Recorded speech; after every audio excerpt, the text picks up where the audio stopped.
Hi there, beautiful souls. Welcome and thank you for watching. I'm Gabrielle, retired medium in Germany, and I like to share some of my otherworldly experiences and insights. So, this is about the prison planet, soul trap, death traps. This is the topic I was threatened not to talk about, but I do it anyway. And especially because I got an email by a very nice person. I could sense her energy through the email, the words she wrote to me. An elderly woman asking me about the death trap or the soul trap and the prison planet. You know, when you're younger, you don't think of dying. I was the same. But now with 68, I also start thinking more about that. Because this is the one thing inevitable in every life. You come into this body, and when it's old and worn out or deteriorated, and your soul mission is completed, your cycle is completed, then you leave this body. So what we call death is just a new beginning from a higher point of view, from the soul's perspective. And this woman was confused, and I felt her despair about all the contradicting videos and facts and knowledge and whatever out there in the world, in YouTube's supermarket of spirituality. And I got her point. She was thinking, what do I do when I die? Some say, don't go into the light, it's the false light. You get rattled and forced to reincarnate again and stuff like that. So I could really feel her confusion and her despair, and it touched me and nearly broke my heart, because I find it very unfair, especially to leave elderly people with no knowledge what's coming and what to do and how to act. This is just disgusting to me. So, well, there are some factions out there, well-known names that have much more viewers than I do have. They wrote books and they did all the marketing and it worked out well. They have their foot firmly in the spiritual supermarket of YouTube, and they propagate this whole prison planet and death trap, soul trap idea. Well, from the Gnostic knowledge that I studied for over 20 years, part of it might be right, but I just ask you some practical questions. If you accept the idea that this is a prison world, a prison planet, how does that make you feel? Probably angry. You don't even know what you were sentenced for and why you are in this prison planet. And it's a very limiting kind of view, because it makes you a victim. You are incarcerated. I don't think that we are incarcerated. I think we are incarnated in a body, and we are so much more that no one tells us, really. We are a fully divine fractal of Source, all that is.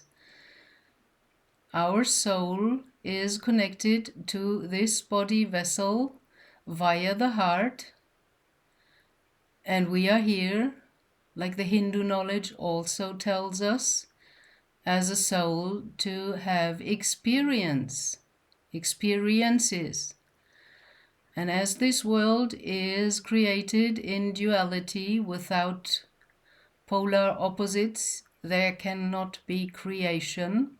So you need day and night, light and dark, male and female to create.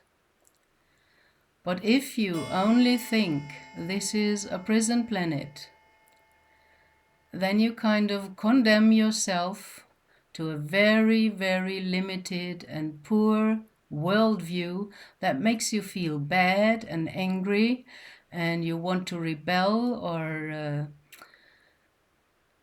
make a revolution. We also had this, looking at the French Revolution, inspired by the right energy, but then it went off track because they also used the same violence that was used before against them. They used the same violence upon their oppressors, the so-called French elite, the king and the rulers. So if you want to fight violence with violence, that's a difficult thing. It will not work out well. The only one who really showed us how to have a revolution in peace was Mahatma Gandhi. And Mahatma means great soul. What a wonderful name. And he really lived up to that. And they were the only ones, the Indians, that got the Brits out of their country. So I prefer the view that this is a school for souls to learn and grow. And I even have proof, several proofs, that I sent souls with the help of Archangel Michael and Raphael into the light, and a few seconds later or days later, they came back and made themselves visible or tangible, sensible to their beloved family members. So if they would have gone into the false light, the death trap or soul trap, they would not have been able to come back freely and visit their loved ones. Because as some of these sources propagating the idea of prison planet and death trap are telling, it is kind of a machinery where the soul gets captured and rattled with a lot of energy to lose all of the memories. And then there comes in AI in disguise as a counsel telling you, oh, you didn't do well, with that family issue with your sister, so maybe you would better go back and clear that up to find your peace and have a good ending with that soul or that person. And then they are, of course, because they are rattled and have no longer memories of what really was happening, they agree, and because the soul is positive, orientated, it will say, okay, makes sense, I go and do that and reincarnate again. If they would have been under that process, they would not have been able to come and go and leave and enter again the so-called heavens, or whatever you want to name that, the light, source, all that is, home. And there is one important thing. The first time it happened was with my beloved husband in the hospice, and at a special moment, I was sitting near the window, just kind of, I was like being hit with the sledgehammer, because slowly I had to accept he is dying. I saw him getting less and less before my eyes, and I did not want to think of death, but I could no longer deny it. And at that special moment, I suddenly was drawn to his bed, and although he was in the morphium sleep, I stood at the foot of his bed, and telepathically I said, very focused, inside of my head, because telepathy is speaking focused and with energy in your head. I said to him, "You are free, you are free, you are free. Go and be happy." And I said it the magical 3 times. And 2 weeks later, because I wanted to get proof or confirmation, after he left his body, I had a vision. I saw him on the other side, dancing happily, totally young and fresh and healthy, no cancer, no pain, nothing. So I understood he's well on the other side, and that's all you wish for one you love. So that was it. I said 3 times, be free, and then I went to see a medium 2 weeks after he re-excarnated, and she translated for me. Funny thing, he was always very punctual, and when I talked to her, she said, "Oh, he's already sitting here since 15 minutes and waiting for you," because he knew that you will come and you will have this session with me where I'm going to translate for you what he's giving as a message. And she translated. He said, "I am well, I am healthy, I am happy, I'm in the light with Jesus and the angels, and everything is fine." So, obviously, he did not enter the so-called soul trap or death trap. The second time I was allowed to witness something like that was when a client came to me telling me that there was always at 8 o'clock Sunday morning the camera doorbell ringing, but there was no one visible at the door camera. And when she told me that, I knew instantly that is a spirit ringing the doorbell. And I even made a video about that on my YouTube channel. There is an older video, a spirit ringing the doorbell. So we had a session for that, and they showed me a few photos whom they thought could be that spirit, was about an uncle. And in the end, we found out, after they showed me the photograph of their husband and father, because it was mother and daughter, I said, yes, that's him, because I recognized the glimpse I had of him. And he was interested in spiritual stuff, came home with a lot of spiritual books all the time. And in the COVID period, he had to stay in hospital for care. And then he was kind of isolated. They were not allowed to visit him. And he died there. And the vision I got from him was a bit unkempt, because he was a bit neglected in that care facility.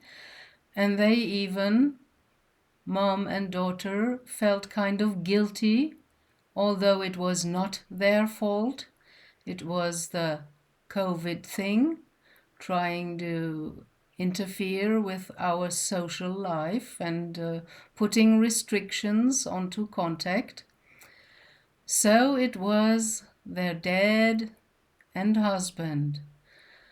And I told him, because he stayed instead of going into the light, He stayed and tried to stick around because of the love he felt for them, and he wanted to watch over them and care for them, even from out of his state of being an disembodied spirit now.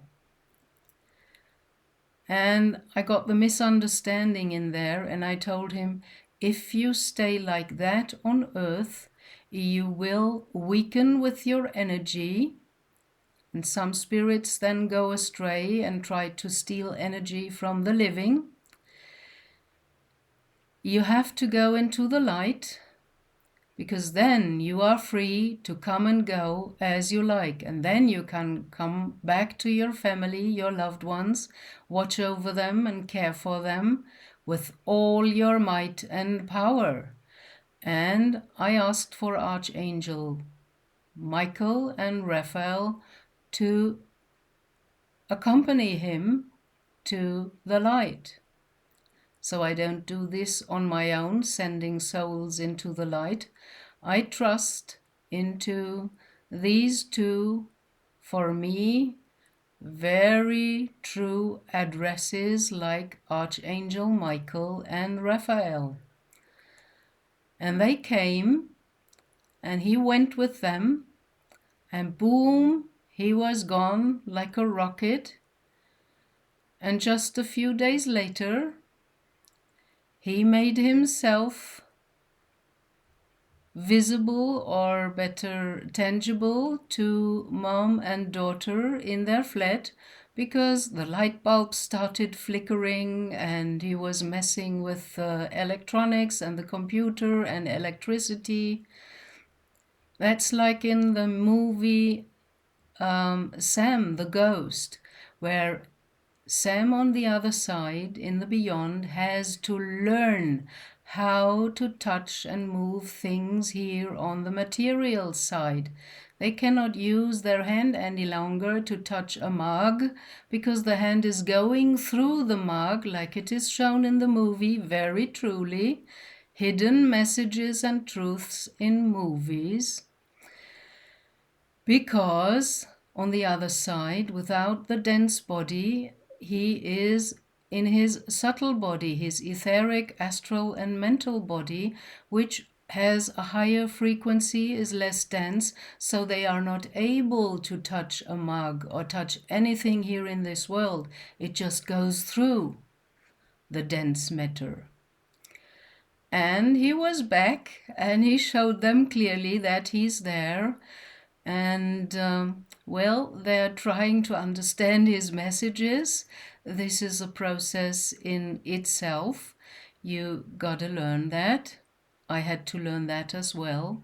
But that was the second proof for me that a soul did not enter into the death or soul trap, but was entering into the true light, and by that, free and in all the might of the divine soul, able to come and go as he wished, and to look for his loved ones.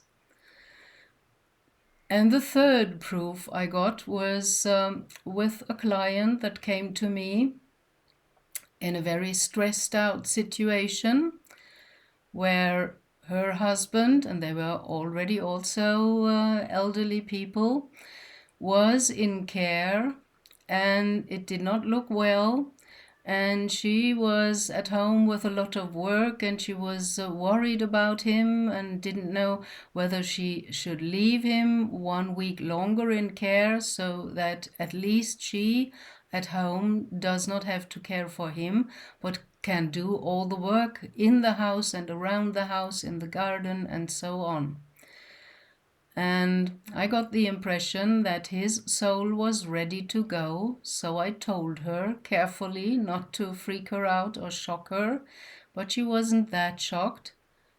Her soul maybe already knew or felt that as well. And I said, he will go soon, sooner or later, but I think sooner, that's my impression. And I told her to tell him, even if he's in morphium sleep or sleeping or does not understand it when he is awake, she should tell him that he is free. And the same thing happened when he left his body. That planted seed of the knowledge, you are a free divine soul, you are free, worked well, and he went into the light. And 2 days after he left his body, the woman called me again, and she was kind of, with sorrow, grief, and sadness, and missing him, and thinking of loss, like we are so programmed to do. And by that, we are wrapping ourselves in low energy and dark clouds, which a clairvoyant can see then in our aura, so that even if they want, the beloved deceased spirits cannot reach us because we're of low vibration and wrapped in dark clouds, and they can't reach through that because they are already of a higher frequency. They are happy, healthy in the light, reunited with Source, all that is. So they are of a higher frequency, and they cannot reach through low frequency, which is sorrow, grief, and loss, and all that. And she didn't know what to do, and I tried to, at least bring her a little bit out of that low frequency vibration and emotion stuff. And then I offered her, because I love practice and exercises and simple and practical things, I offered her a little meditation to go into her own heart, the sacred heart, soul space, where you can call upon your deceased loved ones, your guides, your guardian angel, Jesus, Buddha, Mary, whomever you want, to ask for advice or to recharge your batteries just by the wonderful energy at your secret, sacred heart, soul space, which is inside, like Yeshua told us. The kingdom of heavens is inside. And 2 days after he, so to speak, died, she did this little inner shamanic journey or guided meditation with me online. So a screen is not a blockage. Energy works, no matter whether there is technical stuff in between or distance. She lived very far away from me. And guess whom she met in her own sacred heart and soul space 2 days after he had left the body? Her husband. And he was glowing and radiated light and was smiling at her, and he embraced her, and she came back from that meditation with tears in her eyes. And she really trusted her own experience, her first-hand experience, and felt such a relief to know that he's well and that everything is fine, because that's what you want for the one you love. You want to know that they are good and well and everything is okay. And they mostly are, except a few stuck souls that can be helped into the light with assistance of Archangel Michael and Raphael, like I did in these 3 cases. So I have proof that these 3 cases, and I know of some more, so it's not so exceptional, because of the remembrance of the freedom of the divine soul, they did not enter into a soul trap or a death trap. They went directly into the light. So I don't buy into that. to me, it feels more like a manipulative mechanism to propagate fear. And as I notice, these factions, they also kind of talk about good ETs and bad ETs. And in the end, recently, it's always, every video is about war. So that's what they kind of want to mislead us to. And I refuse. I choose the light, already chose it, choose it every day again. And although I know that there is a false light as well, because, well, in duality, you have the opposite as well. And let's say the darkness or dark forces or dark entities, demonic energies, or even, so to speak, the devil himself, he will surely not appear in front of you in his most scaring form with horns and whatever, and fire all around and tell you, I'm the devil, I want you to come into my kingdom, Of course he will mimic and imitate the light, but even if these false angels appear in front of you, you can sense that, because they can lie with words and tell you whatever. You will feel it, that they are not really true, because in energy you cannot lie. So don't be afraid, it's up to you. Remember, you are a free, divine soul. You can go wherever you want to. And if you choose the right light and ask for the assistance of Archangel Michael and Raphael, they will guide you into the true light. The darkness pretending to be an angel or light, they are dark, so they don't really know how and what light is, because they're sitting on the kind of on one tip of the scale, and they have not experienced the other tip of the scale. So by mimicking and imitating the true light, they always overdo.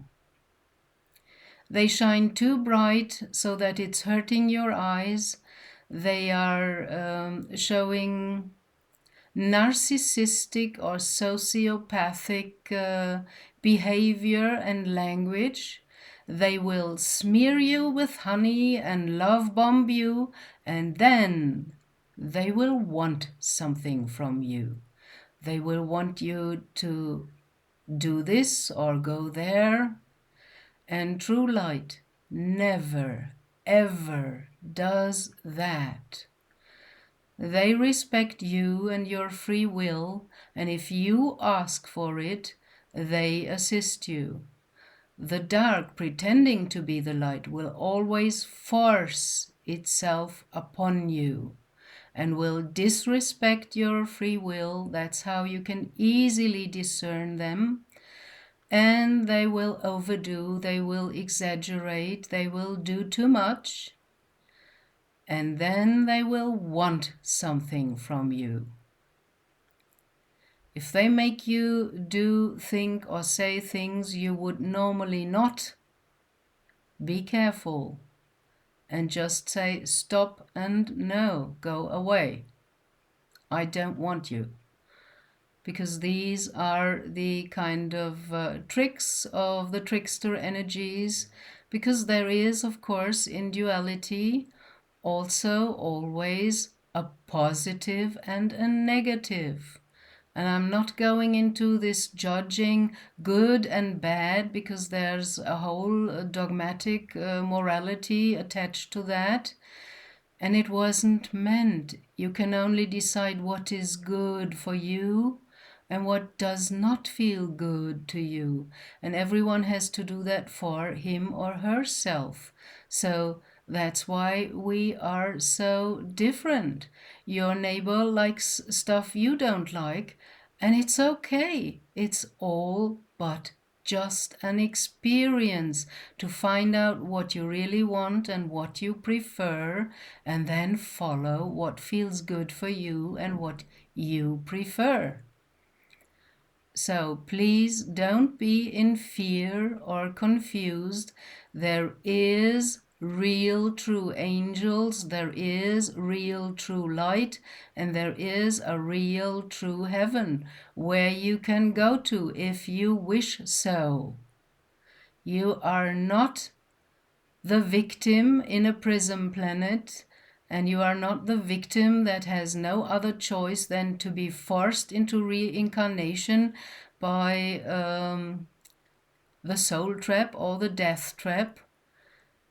This is just one view, and it's a very limited view, and kind of a view on one level, and the next higher level already is this is a school for souls. And when you are finished with your lessons and completed your cycles, you go elsewhere and do something else. No one can force you to reincarnate here. It is your free will. And I'm speaking to the soul, not to the ego. So please, remember, you are a free, divine soul. You are choosing what you want and where you want to go to. Remember that you are free and that you can go wherever you want to. And you will remember that. I had another client, just a little digression, but that's a wonderful one.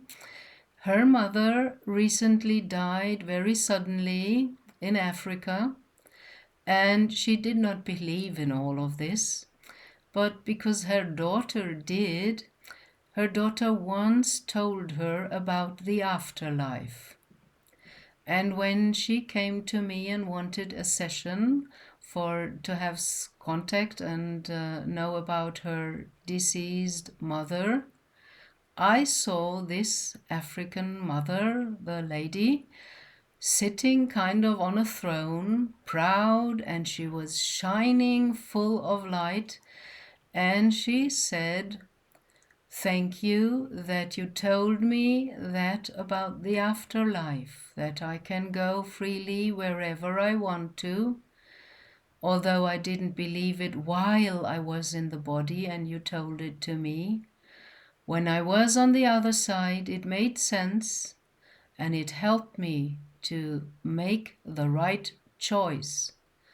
So, even if you don't understand something right now, we are all planted with the right seeds, and on the other side we have access to our soul knowledge and have a much greater overview. So we know then and we remember things that were said to us, or seeds of light that were planted within us by the words of someone else. And then we can see the truth from the lies and discern and choose which way to go. So please let go of the confusion and all the fear-mongering we are under. We are bombarded with that.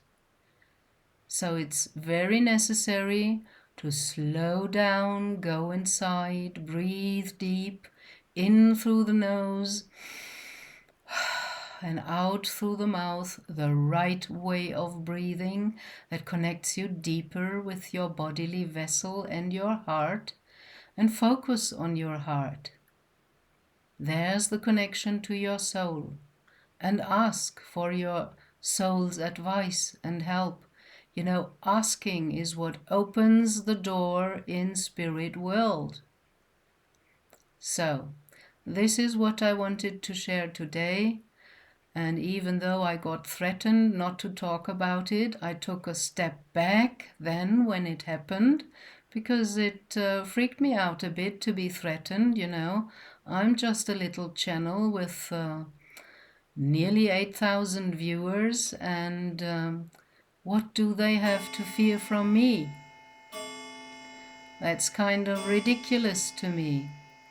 You only need to threaten someone if you feel threatened or your propaganda, your propagated idea or concept is threatened by a contrary view. So that's how they want to suppress what does not match their own point of view.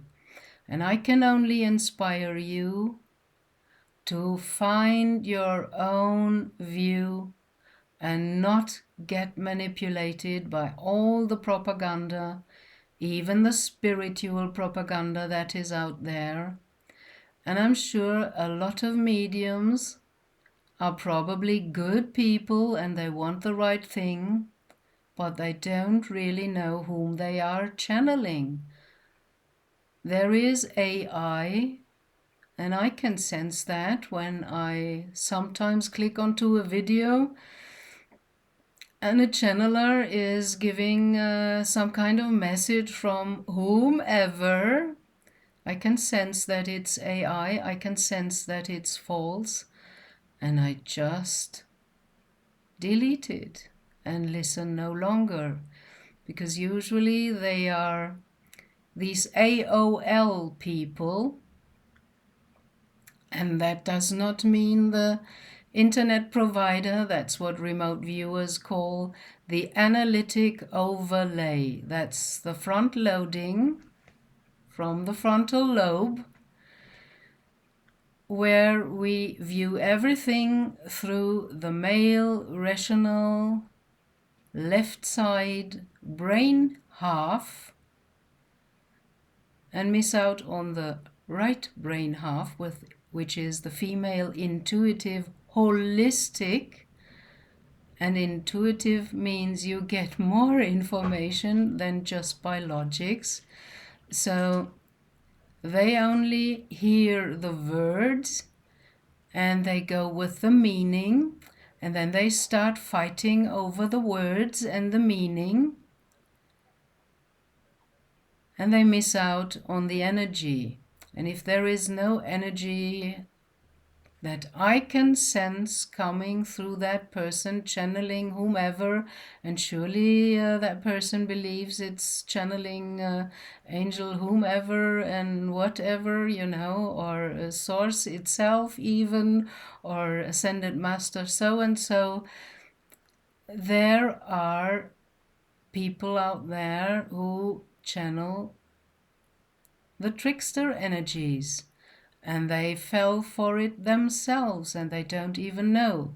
And if they knew, I hope so, they would not agree and not do that any longer. That's why my mediumship teachers always warned about channeling. You really have to check on the energy. If it's not feeling positive, and if it does want to make you do something, well, no, doesn't feel good. That's manipulative, and that's always what the dark side does and wants. They want to use and abuse us, and as long as we lack the real knowledge of trusting in our own soul and knowing that it knows the way home, that it knows to discern the right light, the true light from the false light, from AI and trickster energies, then you're on the good side. So that's it for today. Thank you for watching. Blessings, love and light to you on your soul path, dear beautiful souls. Bye.